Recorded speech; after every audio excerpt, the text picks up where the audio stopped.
Hello friends, PD Gurukul के current affair session में आपका स्वागत है। आज का फर्स्ट टॉपिक है new regulations on PhD degrees. PhD degrees क्या है हमें पता है, डॉक्टरेट डिग्रीज होती है, ठीक है ना, कि जिसमें हमें डॉक्टरेट, हम नाम के आगे डॉक्टर लगा सकते हैं। तो ये है पीएचडी डिग्रीज, फुल फॉर्म है डॉक्टर इन फिलोसॉफी, ठीक है। तो ये डिग्रीज के लिए नए रेगुलेशन, नई गाइडलाइंस पब्लिश की गई है। तो ये गाइडलाइंस कौन पब्लिश करता है? University grants commission. तो ये कमीशन जो है ये ईयर ऑन ईयर इसके अलग अलग टाइम पे अलग अलग रेगुलेशंस पब्लिश करते रहते हैं। जैसे लास्ट रेगुलेशंस जो है वो 2016 में पब्लिश हुए थे। अभी उन्होंने नए रेगुलेशंस पब्लिश किए हैं जिसका फुल नेम है university grants commission, minimum standards and procedures for award of PhD degree regulations 2022। तो इसमें इन्होंने क्या किया है कि काफ़ी सारे सिग्निफिकेंट मॉडिफिकेशन किए हैं, काफ़ी सारे चेंजेस लाए गए हैं। जैसे कि एलिजिबिलिटी रिक्वायरमेंट्स जो थी आगे वो चेंज की गई है, एडमिशन प्रोसेस कैसे होगा वो भी चेंज हुआ है, ठीक है। और इवेल्युएशन मेथोडोलॉजीज जो पहले फॉलो की जाती थी उसमें भी अभी चेंजेस आए हैं। तो देखते हैं कि ये क्या है। यहाँ से याद रखिएगा कि यूजीसी जो है वो पीएचडी डिग्रीज के लिए जो भी मेथड्स है, प्रोसीजर्स है, उसके स्टैंडर्ड्स प्रिस्क्राइब करता है। चेंजेस कौन से हैं देख लेते हैं। तो सबसे पहले तो इवेल्युएशन और असेसमेंट क्राइटेरिया में चेंज आया है, जिसमें ऐसा पहले ऐसे था कि जब भी इवेल्युएशन होता था कि ये जो रिसर्च है वो वैलिड रिसर्च है कि नहीं और इन्हें पीएचडी डिग्री दी जानी चाहिए कि नहीं फेलो को, तो उसके लिए पहले उनको ये एक जर्नल है, पीयर रिव्यूड जर्नल जिसे कहते हैं, या तो रेफरिड जर्नल कहते हैं। ये जर्नल जो है उसमें उनका जो पेपर है, रिसर्च पेपर या तो थीसिस, ठीक है, ये पब्लिश करना पड़ता था। और इसके जो रिव्यूज आएंगे उसका कुछ इफेक्ट उनके मार्क्स पे रहता था और उसके बेसिस पे उन्हें डिग्रीज दी जाती थी। तो यहाँ पे काफी सारा करप्शन रहता था कि जैसे कोई वीक कैंडिडेट्स है जिनके कॉन्टेक्ट्स नहीं है ये जर्नल में अपना पेपर पब्लिश करवाने के लिए, तो उन्हें पैसे देने पड़ते थे और काफ़ी ब्राइब्स इन्वॉल्व होती थी। तो करप्शन बढ़ गया था ये चीज़ को लेके। इसीलिए ये पीयर रिव्यूड जर्नल के अंदर जो रिसर्च पेपर को पब्लिश करना पड़ता था पहले, ये कंडीशन को वेव ऑफ किया गया है कि अभी इसकी ज़रूरत नहीं है, ठीक है। और दूसरे कौन से क्राइटेरिया ऐड किए गए हैं, अगर ये नहीं तो दूसरा क्या, ये आगे हम पढ़ते हैं। फिर एडमिशन के लिए भी एलिजिबिलिटी क्राइटेरिया चेंज किया गया है। पहले ऐसे था कि एमफिल डिग्री या तो मास्टर्स डिग्री कोई भी फील्ड में वो करनी पड़ती थी, उसके बाद में ही आप पीएचडी कोर्सेज में एडमिशन ले सकते थे। लेकिन अभी ऐसा नहीं है। अभी जो भी अंडर ग्रेजुएट कोर्सेज में जो स्टूडेंट्स हैं, ठीक है, जिन्होंने 4 साल का अंडर ग्रेजुएट कोर्स कंप्लीट किया है विथ 75% मार्क्स, 75% मार्क्स होने चाहिए, या तो अगर ग्रेड सिस्टम फॉलो करते हैं तो 75% के इक्विवेलेंट ग्रेड्स उनके होने चाहिए, तो उनको डायरेक्ट पीएचडी प्रोग्राम में एडमिशन मिल सकता है, ठीक है। और अगर ये 75% मार्क्स उनके नहीं है, फिर भी उन्हें अगर रिसर्च फील्ड में जाना है तो उन्हें 1 साल का मास्टर्स प्रोग्राम में एडमिशन लेना पड़ेगा, जिसमें उनको 55% एटलीस्ट स्कोर करने पड़ेंगे। तो ये क्राइटेरिया भी अगर फुलफिल कर लेते हैं तो उन्हें ये डॉक्टरेट प्रोग्राम में एडमिशन मिलेगा। दूसरा है एंट्रेंस एग्जाम्स, उसके भी नॉर्म्स चेंज किए हैं। पहले पीएचडी में एडमिशन के लिए यूजीसी नेट, ठीक है, नेट की एग्जाम जिसे नेशनल एलिजिबिलिटी टेस्ट कहा जाता है ये, और ये junior research fellowship exam JRF, UGC JRF या तो यूजीसी नेट एग्जाम पास करनी पड़ती थी। और ये कैंडिडेट्स जो होते हैं उन्हें अलग अलग यूनिवर्सिटी में फिर एडमिशन दिया जाता था। लेकिन अभी ऐसा नहीं है। जो मतलब ये अभी यूनिवर्सिटीज या तो कॉलेजेस पे डिपेंड करेगा कि उन्हें एलिजिबिलिटी क्राइटेरिया नेट जेआरएफ रखना है या उनकी खुद की एंट्रेंस एग्जाम उनको कंडक्ट करनी है। तो यूनिवर्सिटीज और कॉलेजेस जो है वो ये क्राइटेरिया भी रख सकते हैं, नेट एलिजिबल कैंडिडेट जो है उनको भी एडमिशन दे सकते हैं, या तो खुद की एंट्रेंस एग्जाम्स वो लोग कंडक्ट कर सकते हैं। स्टूडेंट्स जो है अगर उनको पर्टिकुलर यूनिवर्सिटी में एडमिशन लेना है और ये वो यूनिवर्सिटी अगर एंट्रेंस एग्जाम कंडक्ट कर रही है तो फिर उन्हें नेट देने की ज़रूरत नहीं है, वो जस्ट ये एंट्रेंस एग्जाम पास करके कॉलेज में एडमिशन ले सकते हैं। जस्ट एक कंडीशन रखी गई है कि जो भी एंट्रेंस टेस्ट ये यूनिवर्सिटीज या तो कॉलेजेस पीएचडी डिग्रीज के लिए रखेंगे उसमें रिसर्च मेथोडोलॉजी के 50% पोर्शन होना चाहिए और सब्जेक्ट स्पेसिफिक जो मैटर है उसका 50% होना चाहिए। तो यहाँ से याद रखिएगा कि इवेल्युएशन और असेसमेंट क्राइटेरिया में चेंज किया है कि पीयर रिव्यूड जर्नल में अभी रिसर्च पेपर पब्लिश करने की ज़रूरत नहीं है। एडमिशन के लिए कोई भी अंडर ग्रेजुएट कोर्स जिससे 75% मार्क्स से पास किया है वो एडमिशन ले सकता है डॉक्टरेट प्रोग्राम में, और अगर 75% मार्क्स नहीं है तो उन्होंने मास्टर्स प्रोग्राम का 1 साल कंप्लीट करना पड़ेगा जिसमें उनको 55% लाने पड़ेंगे। एंट्रेंस एग्जाम्स यूनिवर्सिटी और कॉलेजेस अपनी खुद की कंडक्ट कर सकती है, या तो जिनको नेट और जेआरएफ को ही एलिजिबिलिटी टेस्ट डिक्लेयर करना है अपनी कॉलेज में एडमिशन के लिए तो वो भी वो रख सकते हैं। ठीक है, नेक्स्ट देखते हैं कि एमफिल क्राइटेरिया। मैंने जैसे कहा कि एमफिल डिग्री पहले करनी पड़ती थी, अभी ये जो एमफिल डिग्री है इसको टोटली कंप्लीटली अबॉलिश किया गया है। और ये एबॉलिश करने की जो रिकमेंडेशन थी, ये नेशनल एजुकेशन पॉलिसी जो 2020 में आई थी उसमें उन्होंने रेकमेंड किया था कि एमफिल डिग्री को अबॉलिश कर देना चाहिए। तो ये अबॉलिश हो गई है एमफिल डिग्री कंप्लीटली, वो है ही नहीं अभी। और अंडर ग्रेजुएट कोर्स करके भी पीएचडी में एडमिशन लिया जा सकता है। अभी जो कोर्स वर्क है उसमें ऐसे था, उसमें अभी नए क्राइटेरिया डाले गए हैं कि जो भी पीएचडी स्कॉलर्स होंगे उनका जो पीएचडी सब्जेक्ट उन्होंने जो चूज किया होगा उसमें उनको ट्रेनिंग दी जाएगी, जैसे कि टीचिंग, एजुकेशन, पेडागोगी और राइटिंग स्पेसिफिक मैटर्स में। मतलब कि जो भी पीएचडी स्कॉलर्स है उन्हें रिस्पेक्टिव सब्जेक्ट में जो भी कॉलेज है उसमें उन्हें लेक्चर्स लेने पड़ेंगे। ठीक है, तो ये चीज़ है। ऐसे करने से क्या होगा कि नए डाउट्स क्रिएट होंगे और उनके रिसर्च में हेल्प रहेगी, इसीलिए ये चीज़ की गई है। फिर पार्ट टाइम पीएचडी की जो 2019 और 2016 के जो रेगुलेशन थे यूजीसी के उसमें उन्होंने डिसअलाउ किया था। ठीक है, पहले अलाउड था, फिर 2019 और 2016 में बोला गया कि पार्ट टाइम पीएचडी अलाउड नहीं होगी। लेकिन अभी ये 2022 के गाइडलाइंस में वर्किंग प्रोफेशनल्स के लिए पार्ट टाइम पीएचडी अलाउ की गई है, मतलब कि अभी पार्ट टाइम पीएचडी भी हो सकती है। देन रिसर्च पेपर का इवेल्युएशन कैसे होगा, रिसर्च स्कॉलर्स जो है, जो पीएचडी स्टूडेंट्स है, उनका इवेल्युएशन कैसे होगा। तो मैंने जैसे कहा कि पहले रेफरीड जर्नल या तो पीयर रिव्यूड जर्नल में पब्लिश करना पड़ता था और उन्हें कॉन्फ्रेंसेज और सेमिनार्स के लिए पेपर प्रेजेंटेशंस बनाने पड़ते थे 2, जो अभी नहीं करना है। तो उसकी जगह पे उन्हें क्या करना है कि पहले तो वो कोर्स वर्क कंप्लीट करेंगे, कंप्लीट करने के बाद में उनको रिसर्च अंडरटेक करना पड़ेगा, मतलब रिसर्च करना पड़ेगा। रिसर्च करने के बाद में जो भी रिजल्ट होंगे उसके लिए उन्हें एक डेजर्टेशन या तो थीसिस जो है वो प्रेजेंट करनी पड़ेगी, और उसके लिए एक ड्राफ्ट थीसिस और डेजर्टेशन उनको पब्लिश करना पड़ेगा।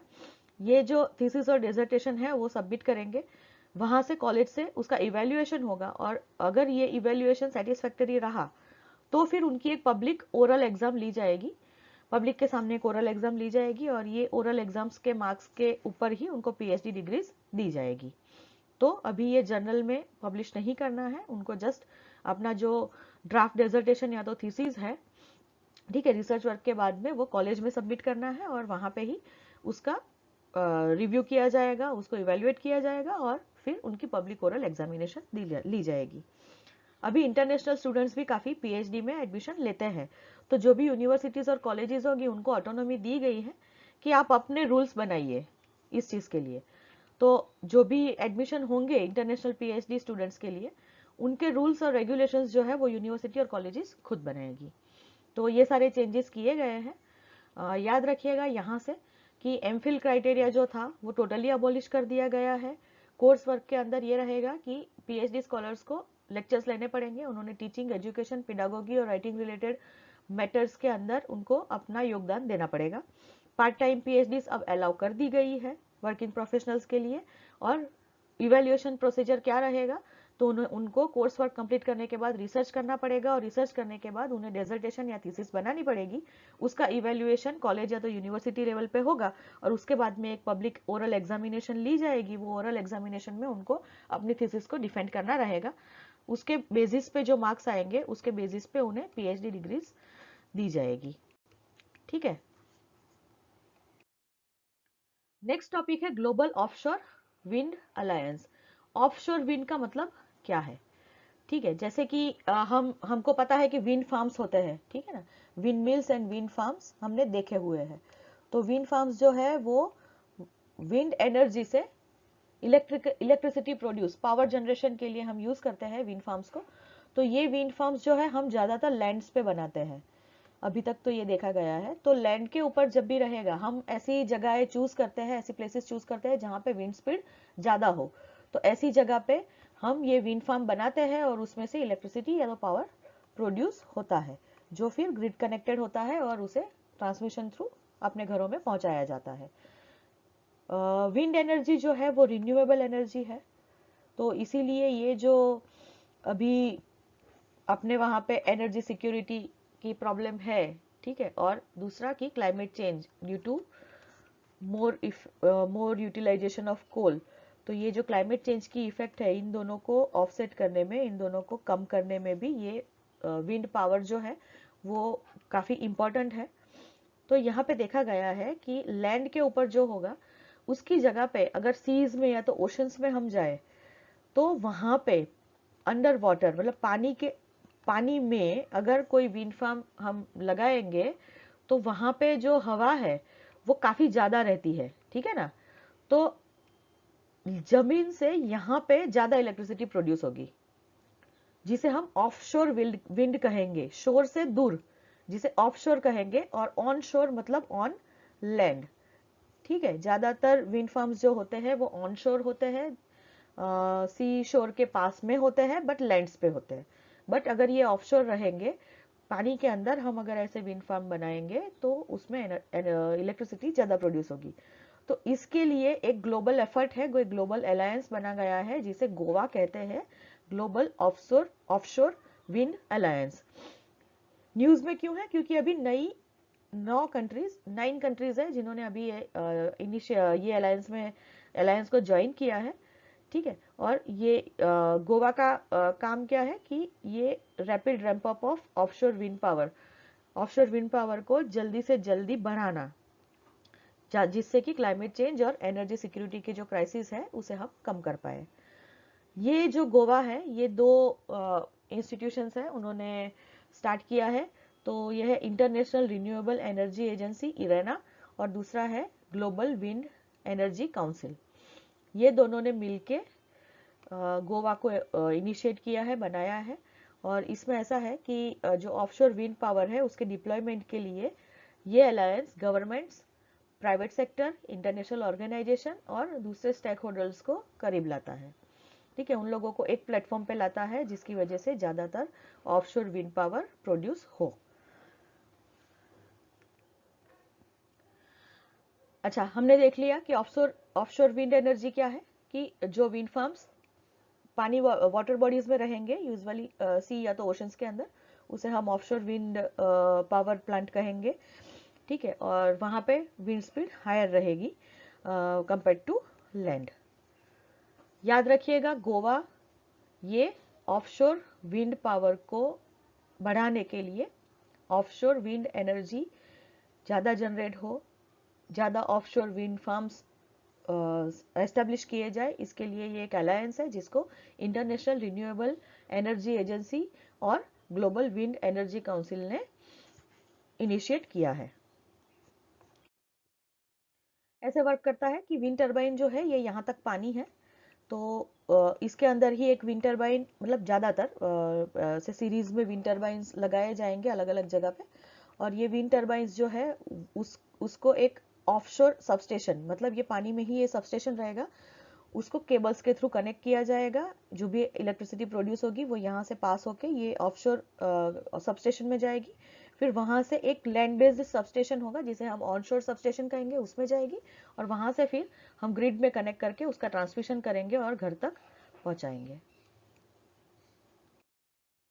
नेक्स्ट टॉपिक है India's multi modal logistic park. तो मल्टी मॉडल लॉजिस्टिक पार्क का मतलब क्या है कि ऐसा अच्छा, लॉजिस्टिक्स का मतलब है कि ट्रांसपोर्ट, ठीक है ना। तो ट्रांसपोर्ट जो करते हैं हम गुड्स का, उसे लॉजिस्टिक्स कहेंगे। फ्रेट ट्रैफिक जो है वो लॉजिस्टिक्स में कवर होगा, मतलब कि फ्रेट का मतलब है ट्रांसपोर्ट ऑफ गुड्स, ठीक है। तो ये जो लॉजिस्टिक पार्क रहेगा एक, और मल्टी मॉडल का मतलब ये है कि जिसमें अलग अलग मोड्स रहेंगे, जैसे कि रोड ट्रांसपोर्ट है, ठीक है, रेल ट्रांसपोर्ट है, रेलवे थ्रू जो है वो कनेक्टिविटी भी रहेगी वहां पे, और इनलैंड वाटर ट्रांसपोर्ट भी रहेगा, प्लस उसे पोर्ट से कनेक्ट किया जाएगा। तो ऐसे जो नोडल पॉइंट्स रहेंगे कि पोर्ट्स जो है उसको रोड, रेल और इनलैंड वाटर के थ्रू हिंटरलैंड मतलब कि इंटीरियर एरियाज में कनेक्ट करते हैं, ऐसे लॉजिस्टिक पार्क को कहेंगे मल्टी मॉडल लॉजिस्टिक पार्क। तो ये पीएम गति शक्ति योजना है, उसके अंदर और नेशनल लॉजिस्टिक पॉलिसी है, उसके अंदर ये मल्टी मॉडल लॉजिस्टिक्स पार्क बनाने की बात की गई थी, जो अभी फुलफिल हो रहा है कि फर्स्ट इंडिया का ये मल्टी मॉडल लॉजिस्टिक पार्क जो है वो प्रोजेक्ट रिलायंस इंडस्ट्रीज लिमिटेड को अवार्ड किया गया है कि आप बनाइए, और चेन्नई तमिलनाडु में ये ऐसा एमएमएलपी फर्स्ट एमएमएलपी बनेगा। याद रखिएगा कहाँ पे first multi modal logistic park बनेगा और कौन इसे बनाने वाला है। ठीक है, अभी यहाँ पे मल्टी मॉडल लॉजिस्टिक पार्क जो है उसको ऑफिशियली कैसे डिफाइन करते हैं। ठीक है, ये जो अपना नेशनल लॉजिस्टिक पॉलिसी है उसमें उसको डिफाइन किया गया है, जिसमें ऐसा है कि ये एक फ्रेट हैंडलिंग फैसिलिटी है जिसका मिनिमम एरिया 100 एकर्स रहेगा। 100 एकर्स के लैंड में ये फैला हुआ होगा, जिसके अंदर काफी सारे ट्रांसपोर्ट एक्सेस के वेरियस मोड्स रहेंगे, जैसे कि road, rail, inland water transport, ये सबको ये कनेक्ट करेगा। जिसमें वेयर हाउसेज जो होंगे मतलब कि गोडाउन्स जो है वो मैकेनाइज्ड रहेंगे, मतलब कि मशीन्स से ऑपरेटेड और रहेंगे ये वेयर हाउसेस, जिसमें स्पेशलाइज्ड स्टोरेज सॉल्यूशन रहेंगे, जैसे कि कोल्ड स्टोरेज है, जो भी पेरिशेबल आइटम्स होगी उसको स्टोर करने के लिए ज़्यादा दिन तक कोल्ड स्टोरेज फैसिलिटी इसके अंदर रहेगी। फिर मैकेनाइज्ड मटेरियल हैंडलिंग के लिए फैसिलिटीज रहेगी कि मशीन से मटेरियल हैंडलिंग किया जाएगा। और दूसरा रहेगा कि इंटरमोडल ट्रांसपोर्ट कंटेनर टर्मिनल्स रहेंगे, अलग अलग टर्मिनल्स रहेंगे, एक टर्मिनल रोड से कनेक्ट होगा, एक रेलवे से कनेक्ट होगा, एक इनलैंड वाटरवे से कनेक्ट होगा। तो इस तरह से अलग अलग टर्मिनल्स इसके अंदर होंगे। तो ये सारी फैसिलिटीज जिस पोर्ट में या मतलब जिस प्रोजेक्ट में रहेगी, जो जगह पे रहेगी, उसे हम एमएमएलपी डिफाइन करेंगे। याद रखिएगा कि क्या क्या क्राइटेरिया है, और रिलायंस इंडस्ट्रीज लिमिटेड फर्स्ट ऐसा एमएमएलपी चेन्नई तमिलनाडु में बनाएगा। इंपॉर्टेंस क्या है, तो अभी देखिए चेन्नई का जो एमएमएलपी है वो चेन्नई पोर्ट से 52 किलोमीटर दूर है, एन्नोर पोर्ट से 80 किलोमीटर दूर है, और कटुपल्ली एयरपोर्ट जो है वहां से 87 किलोमीटर दूर है। तो ये दोनों पोर्ट और ये एयरपोर्ट को कनेक्ट करेगा, और बाकी के हिंटरलैंड को भी ये पोर्ट कनेक्ट करेगा। नेशनल लॉजिस्टिक पॉलिसी और पीएम गति शक्ति में एक हमने टारगेट रखा था। तो वो टारगेट ऐसा है कि जो भी लॉजिस्टिक कॉस्ट है अपने इंडिया में वो अभी 14% है, उसको कम करके 10% तक ले जाना है। इससे क्या होगा, अच्छा 14% ऑफ जीडीपी, जीडीपी के 14% हमारे जो है ये लॉजिस्टिक्स में चले जाते हैं। ठीक है, और इससे क्या होता है कि जितनी ये लॉजिस्टिक कॉस्ट ज़्यादा होगी उतना ही इंटरनेशनल मार्केट में उसकी वैल्यू ज़्यादा होगी। ठीक है, उसकी प्राइजेस बढ़ जाएगी। तो ये प्राइजेस बढ़ने की वजह से ये जो है वो लेस कॉम्पिटिटिव होते हैं। तो उसे एक्सपोर्ट में अपने जो एक्सपोर्ट्स है उसे कॉम्पिटिटिव बनाने के लिए ये लॉजिस्टिक कॉस्ट को दूर करना, कम करना ज़रूरी है। तो अभी टारगेट है कि हम उसको जीडीपी के 10% तक लेके आ जाएंगे, कि जो अभी 14% है। तो इसीलिए ऐसे एमएमएलपीज जो है वो बहुत ही यूजफुल है। किस तरह से हम देखते हैं, यहाँ पे एक मॉडल दिया गया है एमएमएलपी का। तो करंट सिचुएशन क्या है कि ये पॉइंट टू पॉइंट मॉडल है, जैसे कि मुंबई सबअर्ब से कोई ट्रैफिक कुछ चीज है वो दिल्ली भेजनी है, तो 10 टन का ट्रक है, उसमें डायरेक्टली यहाँ से यहाँ वो जाएगी। सेम वे थाने से गुड़गांव अगर जाना है तो एक ट्रक जाएगी, और JNPT Jawaharlal Nehru port terminal की जो महाराष्ट्र का पोर्ट है, वहां से भी अगर कुछ गुड्स जो है नोएडा पहुंचाना है, तो ऐसे अलग अलग ट्रक्स में हम उसे भेजते हैं, जो कि पॉइंट टू पॉइंट है। ये पॉइंट से निकल के ये पॉइंट तक गया। ठीक है, लेकिन इसमें क्या होगा कि देखिए एफर्ट्स कितने बढ़ जाते हैं, इसमें फ्यूअल और टाइम दोनों का वेस्टेज होता है। ठीक है, इसकी जगह पे अभी जो नया मॉडल है उसमें क्या करेंगे हम कि एक एमएमएलपी मुंबई में बना दिया और एक एमएमएलपी दिल्ली में बना दिया। अब क्या होगा कि मुंबई सबअर्ब्स, थाने, जेएनपीटी, यहाँ से ट्रक्स थ्रू ये एमएमएलपी पे आ गया, और यहाँ से फिर एक ही ट्रक उसे दिल्ली ले जाएगा, या तो रेलवे में वो सारा सामान जो है वो दिल्ली पहुंचाया जाएगा, दिल्ली एमएमएलपी से फिर उसे डिफरेंट लोकेशन पे भेज दिया जाएगा। इससे क्या होगा कि टाइम और फ्यूल दोनों का सेविंग होगा। ठीक है, और जो भी अपने फ्रेट हैंडलिंग, फ्रेट हैंडलिंग के लिए, फ्रेट ट्रांसपोर्ट के लिए जो कॉस्ट है वो भी लॉजिस्टिक कॉस्ट जिसे कहेंगे वो कम हो जाएगी। तो यहाँ से याद रखिएगा कि ये, अच्छा, आप लोगों को ये जो नेशनल लॉजिस्टिक पॉलिसी है और पीएम गति शक्ति प्लान जो है ये पढ़ लेना है खुद से। आप प्लीज़ पढ़िएगा इसे, इसमें क्या क्या है।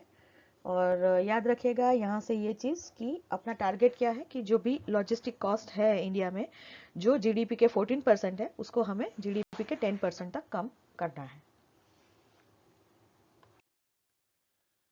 चलिए अब देख लेते हैं आज का question. Consider the following statements about Goa.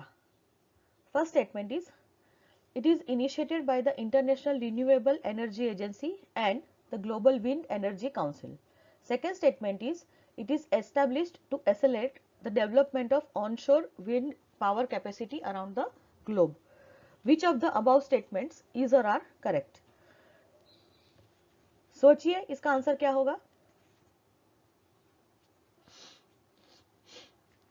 यहाँ पे करेक्ट आंसर है ए, वन ओनली।